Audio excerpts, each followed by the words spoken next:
Now that we've said a little bit about the organization of long-term memory, the next logical question is how we actually get information into long-term memory.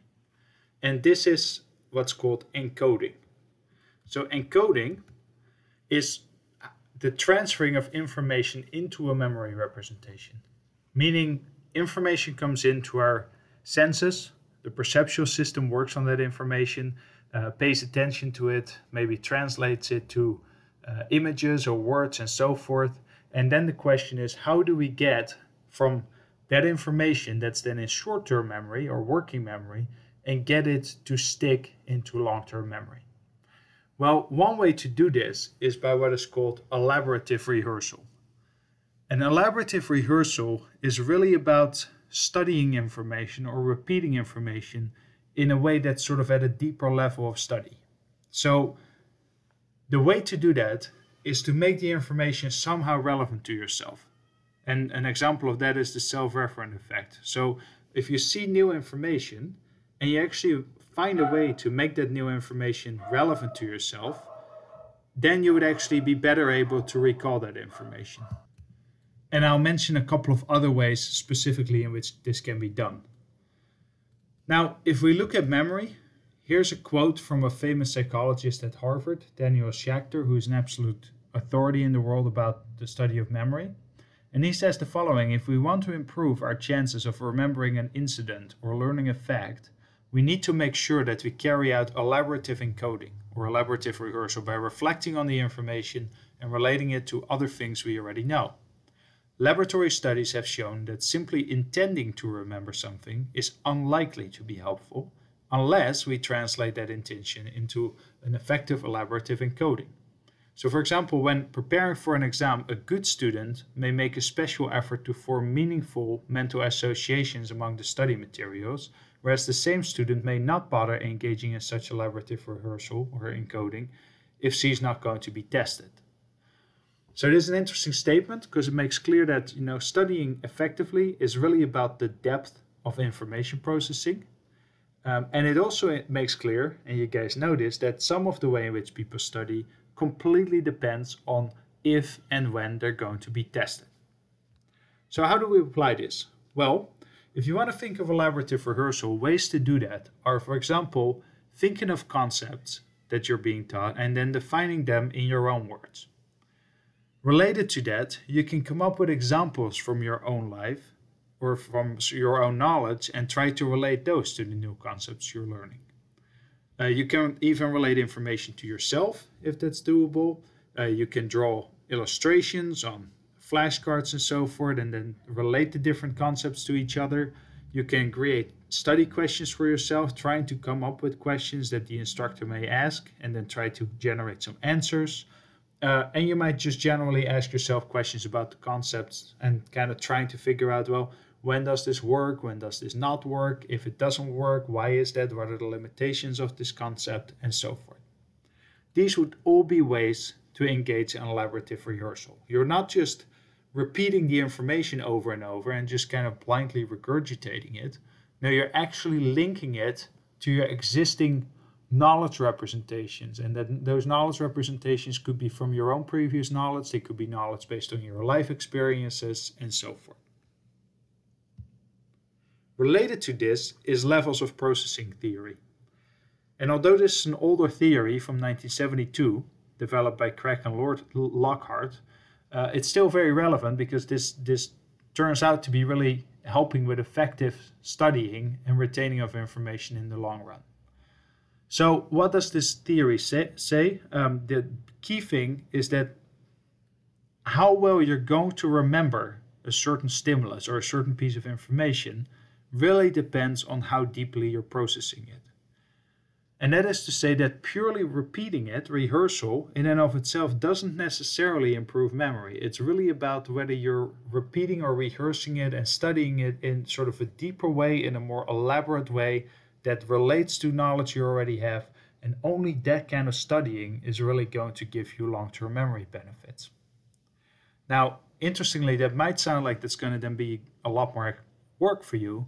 But in reality, it turns out that, if you're successful and effective in creating these elaborative strategies, your study time actually will reduce while your memory, your long-term memory, is actually going to be better.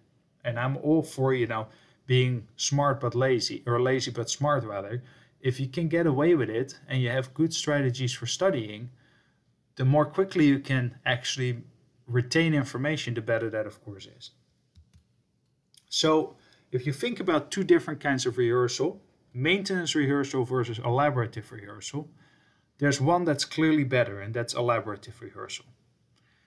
Maintenance rehearsal would be simply repeating the information over and over and over. So let's think about, maybe you're taking a Spanish course, you have to study 20 words for the next day, and all you're doing is sitting there and going casa, baño, you name it, 20 words in a row, and you just keep reading, and repeating, without ever processing them.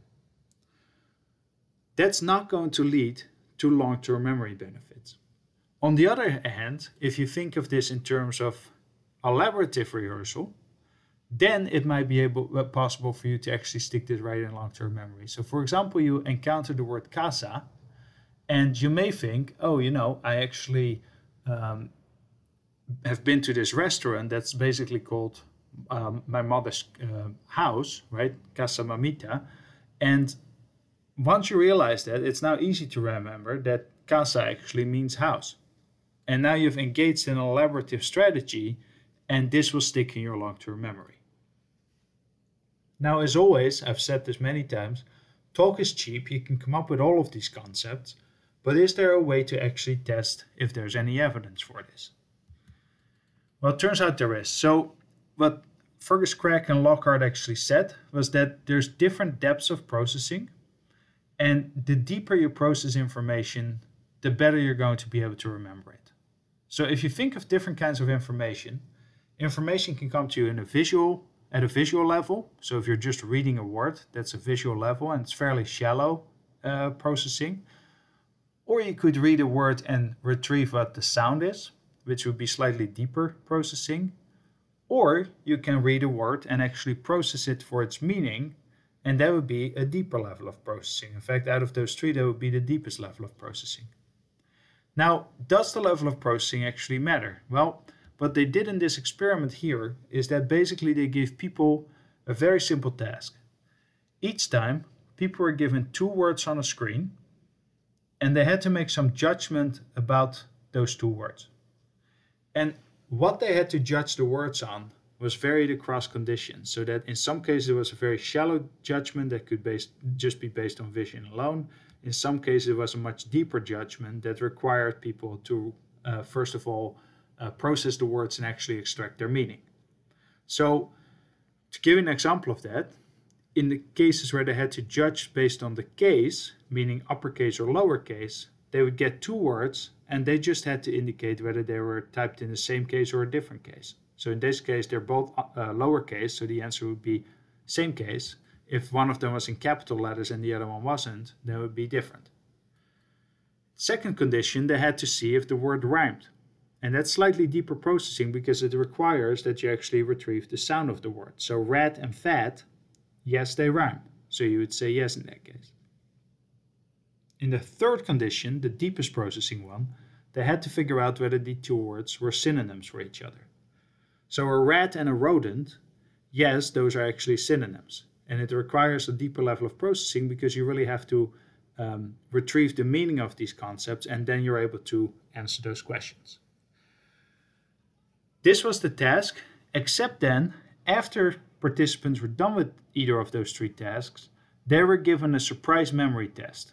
So the researchers said, sorry you forgot to mention this, but basically can you write down as many words as you saw in that time while you were making these judgments?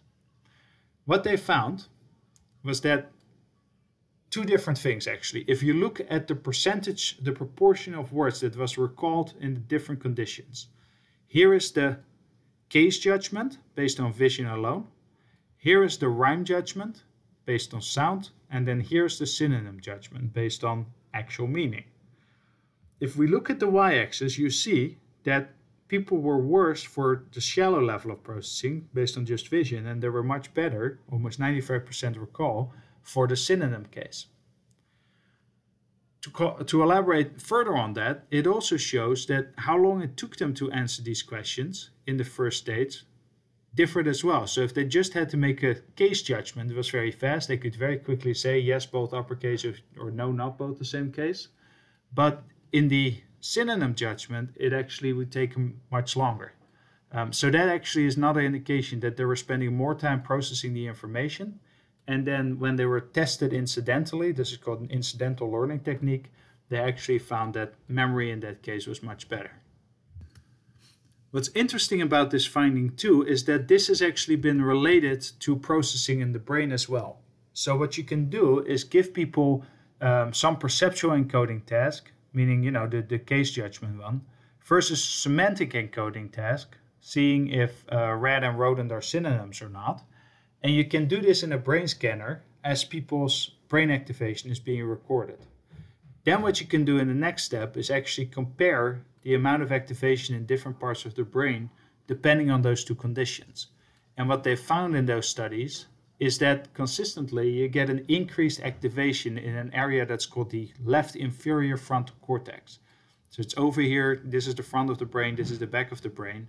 And in that area, while people are doing semantic judgments, that area is working a little bit harder compared to when they're only doing perceptual judgments.